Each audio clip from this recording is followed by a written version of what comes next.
नमस्कार दोस्तों। आज मैं आपको लेकर चलने वाला हूं धरती के उस हिस्से में जहां समय जैसे ठहर सा गया था। एक ऐसा इलाका जहां का एक ज्वालामुखी पूरे 12,000 साल तक शांत बैठा रहा। कोई हलचल नहीं, कोई विस्फोट नहीं, जैसे वो गहरी नींद में सोया हुआ हो। लेकिन नवंबर 2025 में अचानक धरती के सीने में हलचल हुई और ये सोया हुआ विशालकाय दानव जाग उठा। आज हम बात कर रहे हैं इथियोपिया के हाइली गब्बी वॉल्केनो की। और आज की इस लंबी गहरी विस्तार से भरी कहानी में हम जानेंगे कि ये क्या है, कहाँ है, क्यों फटा, इसका असर क्या हुआ, भारत तक राख कैसे पहुंची और इसका मानव जीवन, जलवायु, पर्यावरण और भविष्य पर क्या अर्थ निकलता है। नमस्कार दोस्तों, स्वागत है आपका हमारे चैनल करंट वर्ल्ड इन्फॉर्मेशन में। तो आइए दोस्तों, इस अद्भुत और रोमांचक सफर की शुरुआत करते हैं। सबसे पहले जरा कल्पना कीजिए, उत्तर पूर्व अफ्रीका का एक सूना पथरीला इलाका, अफार रीजन। ये वही जगह है जहां धरती की टेक्टोनिक प्लेट्स एक दूसरे से अलग हो रही हैं। इसे रिफ्ट वैली कहा जाता है।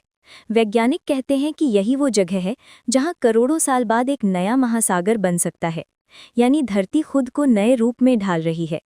ऐसे सक्रिय इलाके में हाइली गब्बी नाम का ज्वालामुखी मौजूद है। लेकिन दिलचस्प बात यह है कि ये ज्वालामुखी 12,000 साल से सोया पड़ा था। 12,000 साल कितने होते हैं? अगर हम इतिहास को देखें तो उतने समय में इंसान शिकारी से किसान बने, खेती सीखी, सभ्यताएं खड़ी हुईं, भाषाएं बनी, धर्म विकसित हुए, साम्राज्य खड़े हुए और टूट गए। और उस दौरान ये ज्वालामुखी खामोश रहा, न धुआं न आग। इसलिए अधिकांश लोग इसे लगभग डेड वॉल्केनो मानने लगे थे। लेकिन नवंबर 2025 में दुनिया ने देखा प्रकृति कभी डेड नहीं होती, वो सिर्फ शांत होती है और फिर अचानक बोल उठती है। उस दिन अर्ली मॉर्निंग सैटेलाइट्स ने देखा कि अफार रीजन से एक भारी धुएं और राख का गुबार आसमान में उठ रहा था। ये कालापन धीरे धीरे फैल रहा था और कुछ ही घंटों में ये लगभग 14 से 15 किलोमीटर की ऊंचाई तक जा पहुंचा। सोचिए, 15 किलोमीटर ऊपर, यानी कमर्शियल एयरप्लेन्स जितनी ऊंचाई से भी ऊपर। इसका मतलब था कि इरप्टिविटी बेहद शक्तिशाली थी। स्थानीय लोगों ने बताया कि एक जोरदार धमाका हुआ, जमीन हिल गई। कुछ सेकंडों के भीतर आसमान में काला गुबार फैल गया। लोग अपने घरों से बाहर भागे, पालतू जानवर डर गए, बच्चों ने रोना शुरू कर दिया। बुजुर्ग लोग बोले, हमने अपने जीवन में ऐसा कभी नहीं देखा। और वाकई, किसने देखा होगा? ये घटना तो 12,000 साल बाद हुई थी।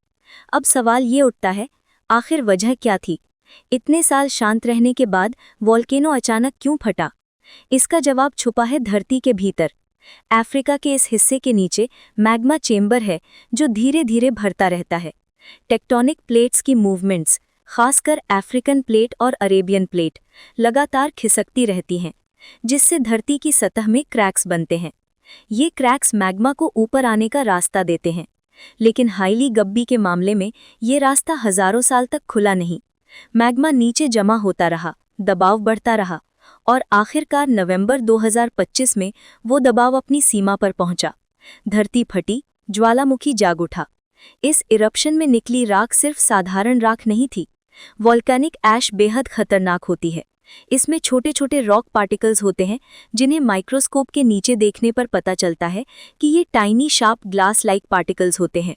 ये इंसान की सांस में चले जाएं तो फेफड़ों में कटाव कर सकते हैं, विमान के इंजन में जाएं तो उसे तुरंत बंद कर सकते हैं। इसी वजह से जब ये राख ऊपर उठी तो सबसे पहले इंटरनेशनल एविएशन पर असर पड़ा।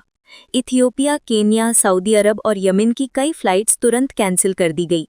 अंततः इसका असर भारत तक भी पहुंचा। भारतीय एविएशन अथॉरिटीज ने भी एडवाइजरी जारी की। अब यहाँ एक दिलचस्प सवाल ये है कि इथियोपिया की राख भारत तक कैसे पहुंची? दो देशों के बीच हजारों किलोमीटर का अंतर है। इसका जवाब है जेट स्ट्रीम्स। ये तेज रफ्तार वाली हवा की नदियां होती हैं जो ऊपर की ऊंचाई पर बहती हैं। वॉल्केनिक ऐश इन जेट स्ट्रीम्स में फंस गई और 2 से 3 दिनों में 3,500 किलोमीटर की दूरी पार करके इंडिया के ऊपर पहुंच गई। दिल्ली, पंजाब, राजस्थान, उत्तर प्रदेश और हरियाणा के आसमान में हल्की धुंध देखी गई। वैज्ञानिकों ने बताया कि ये हल्की वॉल्केनिक हेज थी। ये इंडिया के मौसम विभाग के रडार में भी दर्ज हुई। भारत में लोगों ने सोशल मीडिया पर पोस्ट किया, आज आसमान थोड़ा अलग लग रहा है। किसी ने इसे पॉल्यूशन कहा, किसी ने अनयूजुअल फॉग, लेकिन बाद में विशेषज्ञों ने पुष्टि की कि ये वॉल्केनिक ऐश का असर था। अब बात करते हैं इथियोपिया में स्थानीय लोगों पर पड़े असर की। अफार रीजन पहले से ही अफ्रीका के सबसे कठोर इलाकों में से एक है। यहाँ पानी की कमी रहती है, खेती मुश्किल है और लोगों का जीवन मुख्यतः पशुपालन पर आधारित है। जब इरप्शन हुई तो राख की एक मोटी परत जमीन पर जमने लगी। राख खाने के पानी को दूषित कर सकती है। पशुओं के चराई वाले इलाके पर भी राख जमा हो जाती है, जिससे घास खराब हो जाती है। कई लोगों को अपने जानवरों को सुरक्षित जगह ले जाना पड़ा। कई गांव पूरी तरह राख से ढक गए। शाम के वक्त वहां दिन जैसा अंधेरा था। बुजुर्ग लोगों ने बताया कि उन्होंने ऐसा कभी नहीं देखा, और यह उनकी बात सही थी, क्योंकि इतिहास में इस ज्वालामुखी के फटने का कोई रिकॉर्ड नहीं है। अब बात करते हैं पर्यावरण पर इसके असर की। वॉल्केनिक इरप्शंस दो तरह के प्रभाव डालते हैं, लोकल और ग्लोबल। लोकल यानी आसपास का इलाका। ये हवा, पानी, मिट्टी सब पर असर डालता है। हालांकि वॉल्केनिक सॉइल लंबे समय में बहुत फर्टाइल हो जाती है, लेकिन शुरुआत में खासा नुकसान होता है। ग्लोबल प्रभाव की बात करें तो वॉल्केनिक ऐश सूर्य की रोशनी को रोक सकती है, जिससे तापमान में थोड़ा गिराव देखा जा सकता है। हालांकि हाईली गब्बी का इरप्शन उतना विशाल नहीं था कि ग्लोबल टेम्परेचर पर बड़ा प्रभाव पड़े, लेकिन क्षेत्रीय स्तर पर कुछ समय तक मौसम में बदलाव देखे जा सकते हैं। अब एक बड़ा सवाल, क्या ये इरप्शन आगे और खतरनाक हो सकता है? वैज्ञानिकों ने इस पर काफी अध्ययन किया है। प्रारंभिक विश्लेषण से पता चला कि ये इरप्शन मॉडरेट से स्ट्रॉन्ग श्रेणी में आता है। कुछ दिनों तक आफ्टरशॉक्स हो सकते हैं, छोटे छोटे विस्फोट जारी रह सकते हैं, लेकिन अभी ये कहना मुश्किल है कि ज्वालामुखी फिर शांत हो जाएगा या अगले हफ्तों में और एक्टिविटी दिखाएगा, क्योंकि वॉल्केनो 12,000 साल बाद जागा है, यानी ये साइकिल फिर एक्टिव मोड में आ सकता है। वैज्ञानिक लगातार जीपीएस सेंसर्स, सैटेलाइट्स और सेस्मिक उपकरणों के माध्यम से इसकी एक्टिविटी को मॉनिटर कर रहे हैं। इस सारी घटना ने एक और बड़ी बात साबित कर दी कि प्रकृति चाहे जितनी शांत लगती हो, उसके भीतर हमेशा गतिविधियां चलती रहती हैं। हम इंसान खुद को आधुनिक, तकनीकी रूप से उन्नत मानते हैं, लेकिन ऐसे घटनाक्रम हमें याद दिलाते हैं कि प्रकृति के सामने हम कितने छोटे हैं। अब दोस्तों, मैं आपको एक छोटी सी काल्पनिक लेकिन बहुत सीख देने वाली कहानी सुनाता हूँ। इथियोपिया के अफार रीजन में एक बुजुर्ग चरवाहा रहता था। उसका नाम था अली। अली ने अपना पूरा जीवन वही बिताया था। उसने अपनी भेड़ों, ऊंटों, बकरियों के साथ रेगिस्तान के इस कठोर इलाके में जिंदगी गुजारी थी। उसके दादा कहते थे, ये धरती आग की धरती है, ये कभी भी अपना रंग बदल सकती है। अली उन बातों को कहानियां समझता था, लेकिन इरप्शन वाले दिन जब आसमान में अचानक रोशनी चमकी और गरज जैसा धमाका हुआ, तो अली ने कहा, आज मैं समझ गया, धरती सच में जिंदा है।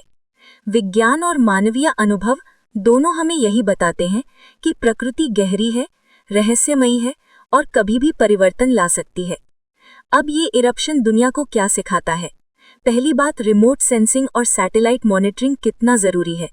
अगर सैटेलाइट्स न होती तो शुरुआती घंटों में दुनिया को खबर ही नहीं पता चलती। दूसरी बात, एविएशन सेफ्टी। वॉल्केनिक ऐश की वजह से प्लेन्स को कितना खतरा होता है, ये दुनिया ने पहले भी देखा है, जैसे 2010 में आइसलैंड का एया फिट्जलायर्टल। और अब हाईली गब्बी ने हमें फिर ये याद दिलाया। तीसरी बात, क्लाइमेट और एनवायरनमेंट की इंटरकनेक्टेडनेस। इथियोपिया में कुछ हुआ और प्रभाव भारत तक पहुंच गया। इससे साबित होता है कि दुनिया का वातावरण एक दूसरे से जुड़ा है। और चौथी बात, डिजास्टर प्रिपेयर्डनेस। इथियोपिया के कई गांवों में बेसिक सेफ्टी सिस्टम्स तक नहीं है। ऐसे में अंतर्राष्ट्रीय मदद, वैज्ञानिक सहयोग और अवेयरनेस बहुत जरूरी हो जाता है। दोस्तों, इरप्शन खत्म हो जाए तो उसकी कहानी खत्म नहीं होती। हफ्तों तक राख जमीन पर रहती है, महीनों तक मिट्टी पर असर दिखाई देता है। बच्चों और बुजुर्गों के लिए सांस संबंधी बीमारियों का खतरा रहता है। जानवरों को साफ पानी और साफ चारे की आवश्यकता होती है। सरकार और रिलीफ एजेंसीज को काम करना होता है। हाईली गब्बी का इरप्शन हमें ये भी याद दिलाता है कि हमारी धरती अभी भी एक्टिव है। हम भले ही शहर, तकनीक, मशीनें बना लें, लेकिन धरती के भीतर की एक्टिविटी हम नियंत्रित नहीं कर सकते। हमें सिर्फ समझना, तैयार रहना और सीखना आता है। दोस्तों, ये थी हाईली गब्बी वॉल्केनो की बेहद लंबी, गहरी और सच्ची कहानी। अगर आपने ये पूरी कहानी सुनी है तो आप समझ सकते हैं कि ये घटना सिर्फ एक न्यूज़ हेडलाइन नहीं, बल्कि भूगोल, विज्ञान, पर्यावरण, मानव जीवन और हमारी धरती का एक अद्भुत अध्याय है। अगर आपको वीडियो पसंद आए तो प्लीज़ इसे लाइक करें, शेयर करें और सबसे ज़रूरी, हमारे चैनल करंट वर्ल्ड इन्फॉर्मेशन को सब्सक्राइब ज़रूर कर दें, क्योंकि आगे भी हम आपके लिए दुनिया की ऐसी ही गहरी, सच्ची और रोमांचक जानकारियां लाते रहेंगे। धन्यवाद दोस्तों, अगले वीडियो में मिलते हैं।